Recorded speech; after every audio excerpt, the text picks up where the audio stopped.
अच्छे होंगे और खुश भी होंगे। रोशनी मैम विद्यार्थी अकेडमी 2.0 पे आप लोगों के लिए लेकर आ चुकी है बीएड फर्स्ट ईयर से संबंधित वीवीआई क्वेश्चन, जिसका सेशन जो 25 से 27 है, 26 से 28 उन सारे विद्यार्थियों के लिए आज फिर से क्लास जो चालू स्टार्ट किया जा रहा है। वो आप लोगों को कोर्स 6 है, यानी जेंडर स्कूल एज क्या है, सोसाइटी यानी लिंग, विद्यालय और समाज के बारे में हम आज जानेंगे। तो आप लोगों को क्लास बहुत दिनों से चल रही है, लेकिन कुछ बच्चे हैं जो उनका क्लास छूट रही है। आप लोग प्लीज, अगर आप लोग चैनल पे नए हैं तो क्लास को ज्वाइन कीजिएगा, चैनल को सब्सक्राइब कीजिएगा। अगर आप पहले नहीं है, अगर आप लोग कितने दिन से हमारे क्लास को ज्वाइन कर रहे हैं तो फीडबैक जरूर ही दीजिएगा अंतिम में, लाइक वीडियो को जरूर ही कीजिएगा। चलिए आज हम बताने जा रहे हैं आप लोगों को, फिर से जो आप लोगों को बता दूं, ये वीवीआई क्वेश्चन है जो 21 से लेकर 24 तक पूछी गई है, यानी हर एक बीएड के फर्स्ट ईयर के एग्जाम में पूछा जाता है। इसीलिए आप लोगों को हम बता रहे हैं वीवीआई क्वेश्चन ही चुन चुन के, जिससे आप लोगों को रिवीजन भी हो जाएगा और बढ़िया तरीके से जान भी जाएंगे कि कौन से एग्जाम में कौन से क्वेश्चन पूछे गए थे। तो चलिए हम लोग अब जानते हैं क्या। तो आप लोगों को बता दूं, अगर आप लोग यूनिवर्सिटी बिहार से हो या उत्तर प्रदेश से, यहाँ दोनों बच्चों के लिए क्लास चलती है। आप लोगों को यहाँ पे कोई भी दिक्कत नहीं होगी कि आप उत्तर प्रदेश वाले हो तो आप लोगों को क्लास नहीं किया जा सकता है। आप लोग बिहार से हो, यूपी से हो, कोई से, यहीं पे आप लोगों को क्लास हो जाएगा। चलिए हम लोग बीएड फर्स्ट ईयर से जो आप लोगों को है क्वेश्चन यानी वीवीआई क्वेश्चन जो है आप लोगों को मैं बताऊंगी। तो वीवीआई क्वेश्चन कौन से हैं, तो चलिए हम लोग जानते हैं क्वेश्चन का यूनिट 1 पर, यानी आप लोगों को यूनिट 1 से बताया जाएगा। आप लोगों को एक क्लास में एक ही क्वेश्चन बताया जा रहा है, इसीलिए आप लोगों को दिक्कत नहीं है, एक ही बताओ, लेकिन आप लोगों को बढ़िया तरीके से मैं बताना चाहती हूँ और जो आप लोगों को हो वो अच्छे से तैयारी हो पाए। ऐसा नहीं है कि आप लोगों को एक ही क्लास में 5-6 वीडियो बना के दे दूं और आप लोगों को कुछ समझने में नहीं आए, तो ऐसी कोई भी दिक्कत नहीं करनी है। तो चलिए हम लोग क्या क्वेश्चन है, तो क्वेश्चन नंबर पहला है जेंडर के ऐतिहासिक परिप्रेक्ष्य, यानी जेंडर के ऐतिहासिक परिप्रेक्ष्य के हम लोग क्वेश्चन जानेंगे। तो हम लोग किसी भी क्वेश्चन का आंसर देने से पहले क्या लिखते हैं, तो सबसे पहले लिखते हैं परिचय। तो परिचय क्या आ जाएगा इसका, तो परिचय आ जाएगा। तो परिचय में हम लोग जानते हैं क्या, तो मानव समाज की संरचना केवल जैविक विन्यासों पर आधारित नहीं है, बल्कि सामाजिक, आर्थिक और ऐतिहासिक कारकों से भी प्रभावित रही है। क्या रही है, तो मानव समाज में संरचनाएं केवल जैविक भिन्नताओं पर आधारित नहीं है, बल्कि सामाजिक, सांस्कृतिक और आर्थिक एवं ऐतिहासिक कारकों से भी प्रभावित रही है। पुरुष और महिलाओं के बीच पाए जाने वाले सामाजिक अंतर को समझने के लिए जेंडर की अवधारणा विकसित हुई। इतिहास के विभिन्न कालखंडों में जेंडर की भूमिका स्थिति में अपेक्षा अलग अलग रही है। क्या रही है, तो इतिहास के विभिन्न कालखंडों में जेंडर की भूमिका की स्थिति वो अलग अलग रही है, यानी आप लोगों को हर तरीके से जेंडर पढ़ाया जाएगा। आप लोग हमारे क्लास को ज्वाइन कीजिएगा और बढ़िया तरीके से समझने की कोशिश कीजिएगा। अब हम लोग भी आप लोगों को बढ़िया तरीके से समझाने की कोशिश करूंगी। चलिए यहाँ पे हम लोग चलते हैं क्या, तो जेंडर को ऐतिहासिक अध्ययन स्पष्ट करता है किसी पुरुष के बीच असमानता प्रकृति नहीं बल्कि सामाजिक निर्माण है। क्या है, तो जेंडर का ऐतिहासिक अध्ययन स्पष्ट करता है कि किसी और पुरुष के बीच असमानता प्रकृति नहीं बल्कि सामाजिक निर्माण होता है। अब हम लोग जान चुके हैं परिचय में क्या है, तो परिचय के बाद हम लोग क्या जानेंगे, तो जेंडर की परिभाषा, यानी जेंडर की परिभाषा हम लोग पढ़ेंगे। तो जेंडर की परिभाषा जो है, जेंडर की संकल्पना के अनुसार जेंडर के आशाएं समाज द्वारा निर्धारित उन भूमिकाओं को अधिकारों पर दायित्व जो किसी व्यक्ति को पुरुष या महिलाओं होने का आधार दिए जाते हैं।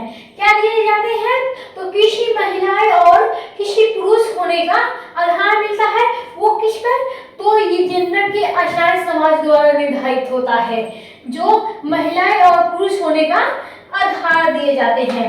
आप लोग यहाँ पे समझ गए हैं कि आप लोगों को परिभाषा में जेंडर की संकल्पना के अनुसार किस प्रकार देनी है। अब दूसरा पॉइंट आ जाता है हमारे सामने ख, यानी जो विद्वानों के अनुसार जो परिभाषा दिया गया है जेंडर के ऐतिहासिक परिप्रेक्ष्य की, तो क्या दिया गया है, तो यहाँ पे हम लोग जान लेते हैं जो विद्वानों के अनुसार दिया गया है। एंड ओकले के अनुसार ये है परिभाषा जो मैं आप लोगों के सामने प्रस्तुत कर रही हूँ। तो आप लोगों को मैं बता दूं, हर क्वेश्चन से आप लोग 2-3 परिभाषा याद ही कर लीजिएगा। अगर आप लोग 2-3 परिभाषा लिखते हैं क्वेश्चन में उसके आंसर में, तो आप लोगों को बढ़िया तरीके से कॉपी लगेगा देखने में और जवाब भी बढ़िया जाएगा, यानी आप लोगों का कोई भी नंबर नहीं कटेगा।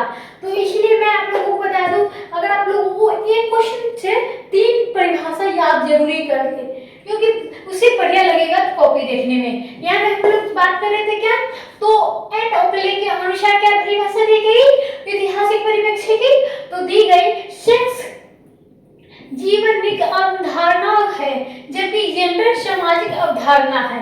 क्या है, तो ये है आप लोगों को जैविक और यहाँ पे सामाजिक अवधारणा। यहाँ पे आप लोगों को बता दूं जैविक है, जैविक अवधारणा है, जबकि जेंडर क्या है, सामाजिक अवधारणा है। यानी सेक्स के क्या बात है, तो लिंग पे आधारित है और जेंडर क्या है, समाज पे। यहाँ पे नुस्खे के अनुसार क्या परिभाषा दिए गए, अगला परिभाषा हम लोग देख रहे हैं जो है यूनिकेस्ने के अनुसार, यानी यूनिकेस्ने के अनुसार क्या है, तो जेंडर समाज द्वारा निर्मित हुआ ढांचा है जो स्त्री और पुरुष की भूमिकाओं को परिभाषित करता है। क्या करता है, तो जेंडर समाज के द्वारा निर्मित वही ढांचा है जो स्त्री और पुरुष की भूमिकाओं को परिभाषित करने में करता है, यानी परिभाषित करता है। तो कौन से करते हैं, तो किसी के अनुसार जो है जेंडर समाज द्वारा जो निर्मित ढांचा है जो स्त्री और पुरुष की भूमिका को परिभाषित करता है। अब हम लोग जानेंगे क्या, तो अब हम लोग जानेंगे यहाँ पे जेंडर का ऐतिहासिक परिप्रेक्ष्य। हम लोग अब चलते हैं क्वेश्चन की ओर, क्योंकि आप लोगों को पता हो 19 से हम लोग क्या जान रहे थे, तो हम लोग उस वक्त से परिचय और परिभाषा जान रहे थे, लेकिन आप क्या जानेंगे, जेंडर के ऐतिहासिक परिप्रेक्ष्य। यानी आप लोगों को क्वेश्चन क्या पूछ रही है, तो जेंडर में ऐतिहासिक परिप्रेक्ष्य, यानी जेंडर की अवधारणा का विकास विभिन्न ऐतिहासिक चरणों में से होकर हुआ है। क्या हुआ है, विभिन्न ऐतिहासिक चरणों में होकर हुआ है, से होकर हुआ है। यानी जेंडर कितने प्रकार के होते हैं ये आप लोगों को जानने भी बाकी है। तो अब हम लोग जानेंगे जो है जेंडर के ऐतिहासिक परिप्रेक्ष्य को विभिन्न ऐतिहासिक चरणों से होकर हुआ है। यानी किस किस ऐतिहासिक चरणों की बात कर ले, तो यहाँ पे आप लोग देख सकते हो आदिम समाज जेंडर। क्या है, तो आदिम समाज जेंडर। यहाँ पे पहला पॉइंट आ जाता है जो आप लोगों को सामने बताया गया है, प्रस्तुत किए जाती है। आप लोग अगर अभी तक हमारे चैनल को सब्सक्राइब नहीं किया तो जल्दी जाइए चैनल को सब्सक्राइब कीजिएगा ताकि आप लोगों को क्लास जल्द से जल्द मिल जाए। अगर आप लोगों को फिर भी कोई दिक्कत है तो आप लोगों को मैं पैसे यहाँ पे नहीं मांग रही हूँ, आप लोगों को फ्री और मुफ्त क्लास करा रही हूँ। इसमें आप लोगों को क्लास करनी होगी क्योंकि आप लोगों को बीएड से संबंधित हर एक महत्वपूर्ण क्वेश्चन बताने जा रही हूँ जिसमें आप लोगों को फायदा है। ऐसा नहीं कि हम आपसे कोई भी वीडियो का, क्लास का या कोई भी चीज का पैसा मांग रहे हैं। आप लोगों को फ्री एवं मुफ्त यहाँ पे क्लास कराया जा रहा है, तो सिर्फ आप लोग क्लास देखिए, आप लोग पैसे की चिंता मत करिए, यहाँ पे कोई पैसा नहीं लगेगा। यहाँ पे चलिए अब क्या है, तो अब यहाँ पे आप लोगों के सामने है आदिम समाज में कार्य विभाजन था। यानी आदिम समाज में जो है काम का विभाजन था। किस प्रकार था, तो आप लोगों को बता दूं, पुरुष का क्या काम था, तो पुरुष का काम था शिकार करना, सुरक्षा करनी, यानी महिलाओं की सुरक्षा करनी और शिकार करना। महिलाओं का क्या काम था, तो महिला का क्या काम था, भोजन संग्रह, बच्चे की देखभाल, यानी भोजन बनाना यानी खाना बनाना और बच्चे की देखभाल करना। अगला पॉइंट क्या आता है, मैं इस काल में स्त्री पुरुष और अपेक्षाकृत सामान्य थी। यानी क्या है, इस काल में स्त्री और पुरुष की अपेक्षाकृत सामान्य थी। अगला पॉइंट क्या है, यह माना जाता है कि यह काल जेंडर की समानताओं का सबसे निकट था। यानी क्या था, तो काल जेंडर की समानता के सबसे निकट था। आप लोग समझ चुके होंगे कि आदिम समाज में जेंडर की क्या है। अब अगला पॉइंट हम लोग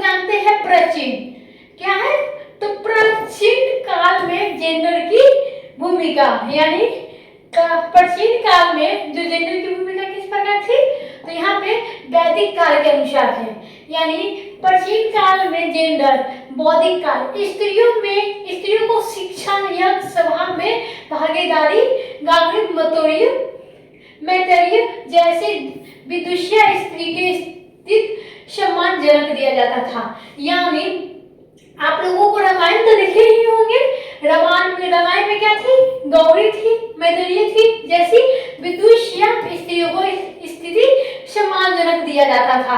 यानी जैसे रामायण में स्त्रियों को सम्मान दिया जाता था, उसी प्रकार यहाँ पे भी जो है दिया जाता था बौद्धिक काल में।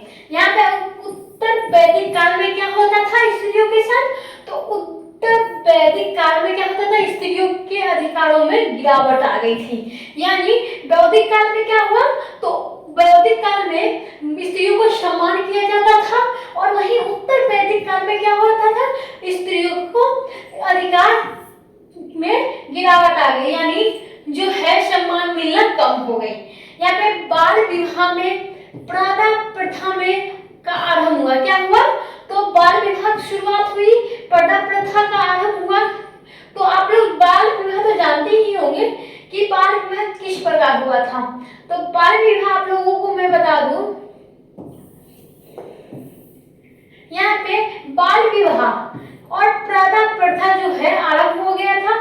शिक्षा से वंचित होना पड़ता था, यानी पहले जो है बाल विवाह करा दिया जाता था और पर्दा प्रथा की आरंभ हो गई थी। शिक्षा से किसी को शिक्षा ज्यादा नहीं दिलाया, यानी ज्यादा पढ़ाना नहीं होता था, नहीं पढ़ाना चाहता था। यही से पितृसत्ता की मजबूत हुई, यानी जो पुरुष की जो मजबूत हुई, यानी पुरुष यहाँ से निर्णय लेने चालू कर दिए।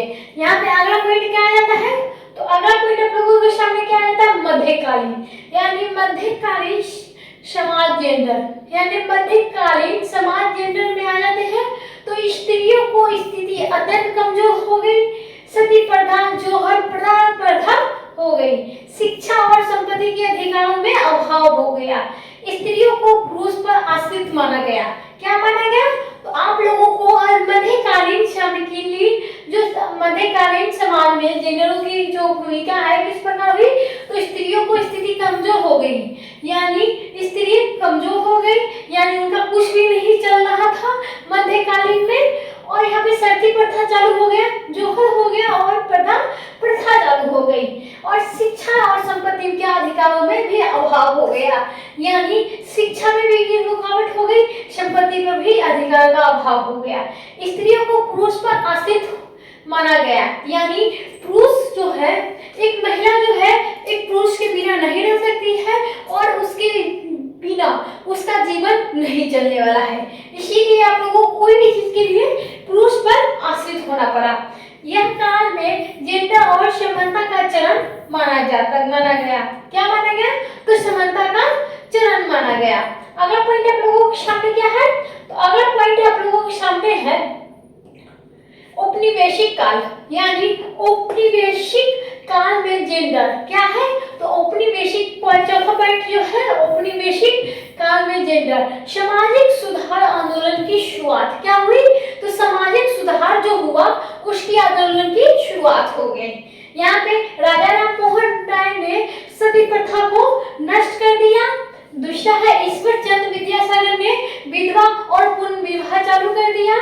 और अगला पॉइंट क्या है, महिला शिक्षा का प्रारंभ कर दिया, यानी ईश्वर चंद्र विद्यासागर ने और राजा राम ने क्या किए, तो उन्होंने किया कि सती प्रथा का उन्मूलन कर दिया, और ईश्वर चंद्र विद्यासागर विधवा पूर्ण विवाह हो गया।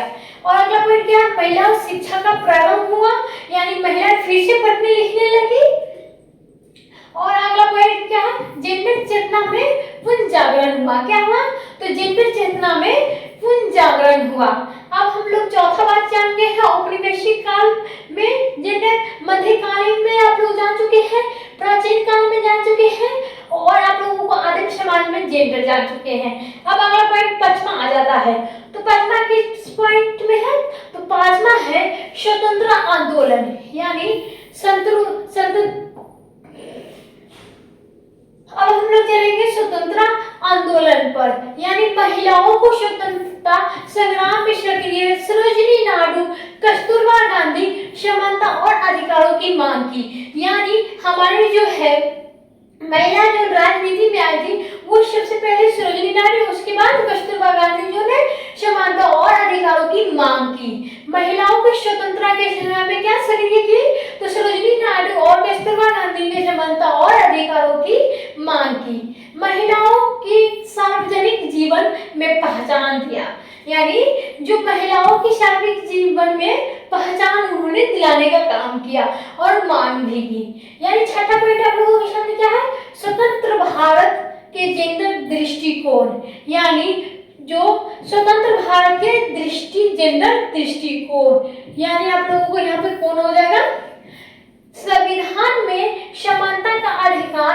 अनुच्छेद 14 से समानता अनुच्छेद 15 से में लैंगिक भेदभाव में निषेध, महिलाओं का शक्तिकरण योजना मिला। यानी क्या हुआ, तो स्वतंत्र भारत जेंडर में दृष्टिकोण, संविधान में समानता का अधिकार अनुच्छेद 14, समानता अनुच्छेद 15 में लैंगिक भेदभाव का निषेध, महिलाओं का शक्तिकरण योजना हुआ। यानी आप लोग जान चुके हैं कि स्वतंत्र भारत में जेंडर की दृष्टिकोण किस प्रकार हुई। आप लोगों का कल पिछला पॉइंट क्या था, स्वतंत्रता आंदोलन में जेंडर क्या हुई, किसकी भूमिका थी, आप लोगों को अब 7वां पॉइंट बताया जाता है। तो 7वां पॉइंट आप लोगों के सामने प्रस्तुत की जा रही है, जिसमें क्या बताया जाएगा, तो आधुनिक एवं समकालीन परिप्रेक्ष्य, यानी आधुनिक एवं समकालीन परिप्रेक्ष्य। जेंडर केवल पुरुष महिलाओं तक नहीं है, क्या, जेंडर केवल पुरुष महिलाएं तक नहीं है। अगला पॉइंट क्या है, ट्रांसजेंडर LGBTQ की मान्यता दी, क्या दी, तो LGBT की मान्यता दी।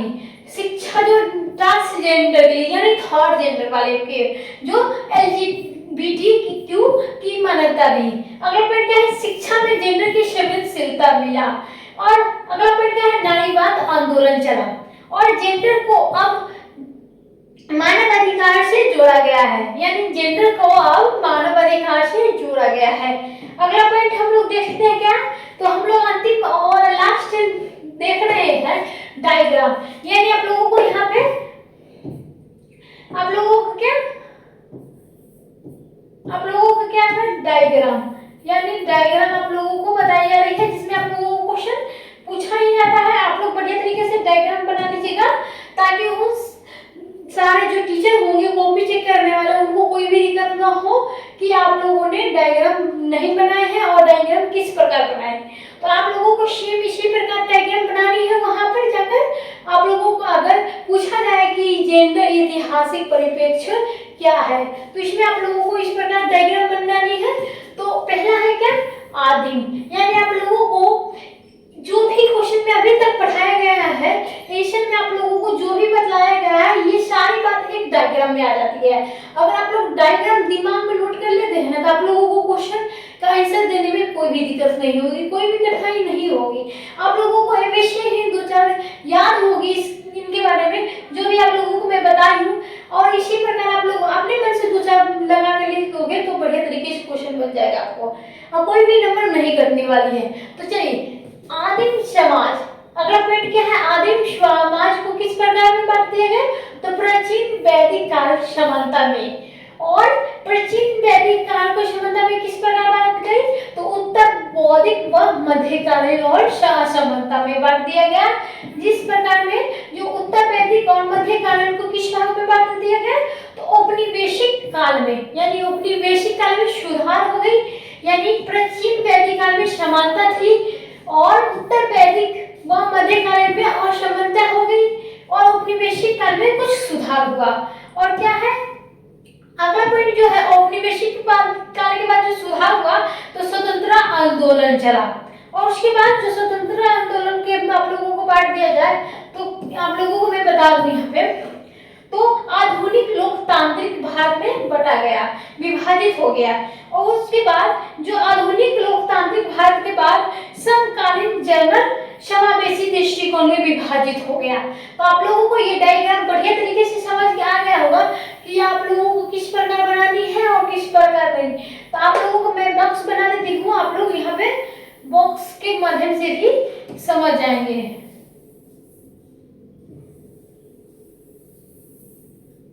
चलिए यहाँ पे आप लोगों को देख सकते हैं बारी बारी से आप लोगों का ये जो डायग्राम है वो बढ़िया तरीके से बन जाएगा। यहाँ पे कैसा लगा आप लोगों का डायग्राम, आप लोग कॉपी में अपनी बना लीजिएगा। अब चलते हैं हम लोग क्या, तो अब हम लोग चलते हैं निष्कर्ष में। यानी निष्कर्ष में आप लोगों को यहाँ पे पहले बताऊंगी जेंडर के ऐतिहासिक परिप्रेक्ष्य का क्या महत्व है, तो वो सामाजिक असमानता में जरिए समझाना। यानी जो जेंडर के ऐतिहासिक परिप्रेक्ष्य का महत्व क्या दिया गया, तो सामाजिक असमानता के जरिए समझना। दूसरा पॉइंट क्या है, शिक्षा में समान आवश्यकता सुनिश्चित करना। अगला पॉइंट क्या है, तो महिलाओं एवं अन्य जेंडर की स्थिति सुधार करना। यानी महिलाओं के साथ साथ थर्ड जेंडर वाले की भी स्थिति को सुधार करना। लोकतांत्रिक समाज का निर्माण करना, यानी समाज में हमारे लोकतांत्रिक जो है उसका निर्माण करना। अब आप लोग समझ गए होंगे कि जेंडर के ऐतिहासिक परिप्रेक्ष्य में क्या महत्व होती है, तो आप लोगों को बढ़िया तरीके से समझ में आ जाएगी। सामाजिक असमानता के जरिए समझाना, शिक्षा में समाज आवश्यकता को सुनिश्चित करना, महिलाओं एवं अन्य जेंडर की स्थिति को सुधार करना, लोकतांत्रिक समाज का निर्माण करना। अगला पॉइंट क्या है, निष्कर्ष। अब हम लोग आए थे निष्कर्ष में। निष्कर्ष क्या है, तो निष्कर्ष में आप लोगों को जेंडर के ऐतिहासिक परिप्रेक्ष्य को स्पष्ट करता है कि स्त्री और पुरुष के बीच समानता प्रकृति नहीं बल्कि ऐतिहासिक सामाजिक निर्माण है। समय के साथ जेंडर की अवधारणा परिवर्तन आया। आज आवश्यकता है कि इतिहास से सीख लेते हुए जेंडर समानता, न्याय और सम्मान के आधारित समाज पर निर्माण किया जाए। शिक्षा नीति और सामाजिक चेतना के माध्यम से ही जनरल भेदभाव को समाप्त किया जा सकता है। यानी क्या किया जाता है, तो जनरल भेदभाव को समाप्त किया जा सकता है। आप लोगों ने निष्कर्ष बढ़िया तरीके से समझ गए होंगे। अगर आप लोगों को क्लास बढ़िया लगा हो तो हमारे क्लास को ज्वाइन कीजिएगा अगले वीडियो में भी, और आप लोगों को अंतिम में फीडबैक जरूर ही दीजिएगा हमारे चैनल पे। आप लोग सब्सक्राइब नहीं किए हैं, सब्सक्राइब कीजिएगा और वीडियो क्लास लास्ट में आप लोगों को लाइक जरूर कीजिएगा। आज का क्लास कैसा रहा होगा कमेंट बॉक्स में जरूर ही बताइएगा। तब तक के लिए धन्यवाद।